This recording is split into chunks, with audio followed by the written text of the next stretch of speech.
매주 수요일 이 시간에는 ETF에 대한 투자 전략 세워드립니다. 오늘은 KB자산운용 ETF 상품팀의 이소연 차장 모셨습니다. 어서 오세요. 안녕하세요. 네, 먼저 한 주간의 동향 ETF 시장 어땠습니까? 네, 이번 주 이제 지난 한 주 동안 수익률 상위부터 조금 살펴보면은요, 뭐 AI, 로봇, 게임 플랫폼과 같은 이제 익숙한 테마들이 많이 상위 랭크가 됐고요. 좀 눈에 띄는 게 팔라듐 선물이 20.6% 정도 급등을 했습니다. 또 팔라듐이 뭐지라고 좀 낯선 분들이 계실 텐데, 네. 팔라듐은 이제 자동차 배기가스 감축 촉매제로 쓰이는 천연자원입니다.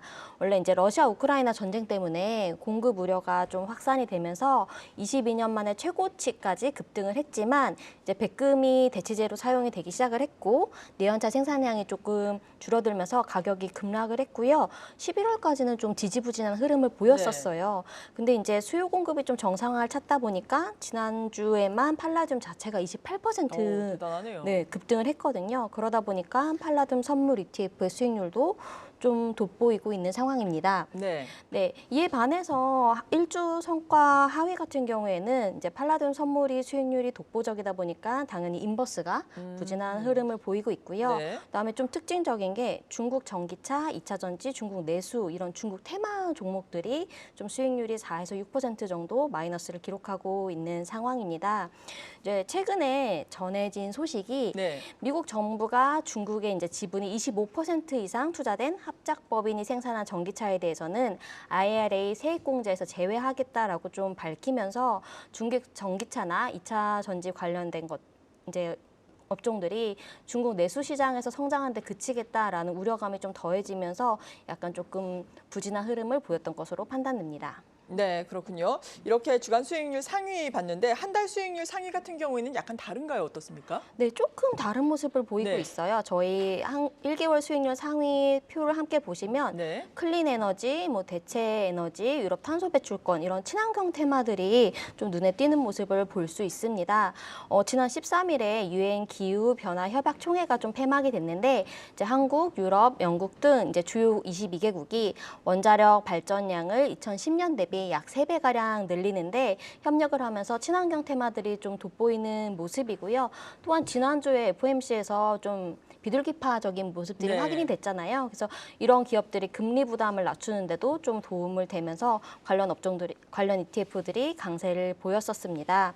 그리고 이제 AI 이야기 워낙 많이 나오고 있잖아요. 네. 그러다 보니까 사이버 보안이나 클라우드 컴퓨터 플랫폼 등 IT 섹터 전반으로 그런 투자 열기들이 좀 확산되는 모습을 보이면서 관련 ETF들이 같이 동반 강세를 좀 시연을 하고 있습니다. 네. 그리고 ETF 시장과 관련해서 이야기를 들을 때 항상 깜짝깜짝 놀라는 게 얼마 전까지만 하더라도 상장된 ETF가 700개 이런 얘기를 들었는데 바로 또 얼마 전에 800개를 네. 돌파했다 이런 소식이 들리더라고요. 올해 상장된 ETF만 지금 150개가 넘는다라고 들었는데 신규 상장된 ETF도 또 많이 대기를 하고 있는 상황이라고요.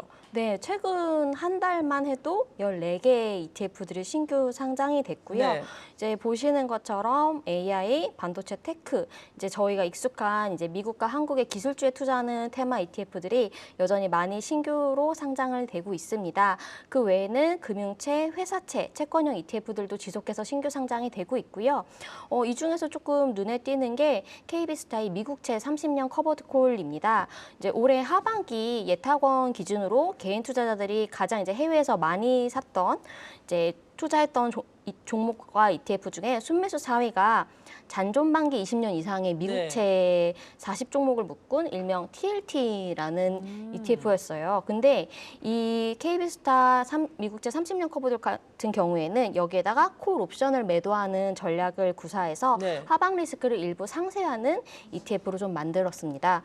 국내에서는 최초로 미국채와 커버드 콜을 전략을 활용하는 ETF라는 점에 저희가 좀 주목을 해야 될 것 같고요.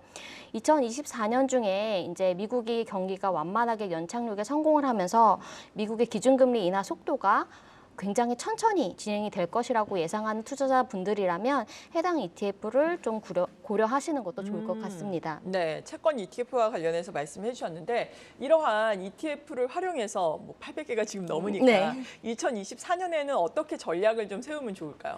네, 뭐 반도체나 IT 같은 특정 업종도 좋지만 제가 이제 한 가지 좀 추천드리고 싶은 거는 네. 이제 인컴형이에요.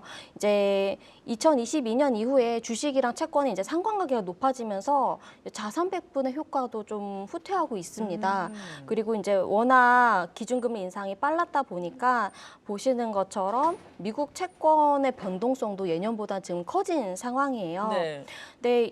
이런 부분들뿐만 아니라 내년에 솔직히 선거의 해라고 그렇죠. 일컬을 정도로 이제 한국뿐만 아니라 해외에도 많은 선거들이 좀 예정돼 있어요. 뭐 1월에 대만 총통 선거를 시작으로 해서 4월에 한국 총선, 그다음에 12월에 미국 대선까지 네. 좀 예정돼 있습니다. 그래서 이런 선거를 전후로 해서 단기 변동성이 좀 커질 수 있기 때문에 이제 무리하게 베팅하기보다는 이제 안정적인 인컴에 투자하자는 게 이제 저의 생각이고요. 네. 여기 인컴이 뭐지? 이제 많이 들어봤는데 좀 낯설다라고 하시는 분들이 있을 것 같아서 제가 조금 간단하게 정리를 해왔는데 네. 이제 자산을 보유하는 것만으로도 안정적인 이익이 발생하는 걸 인컴이라고 합니다. 네. 이제 주식에서는 저희가 배당금을 생각을 할 수 있고요. 그다음 채권에서는 이자, 부동산에서는 임대료를 생각을 할 수 있습니다. 뭐 이미 배당 ETF라든지 리츠 ETF, 그다음 채권형 ETF가 워낙 다수 상장이 돼 있고 이런 ETF들이 다들 인컴형 ETF라고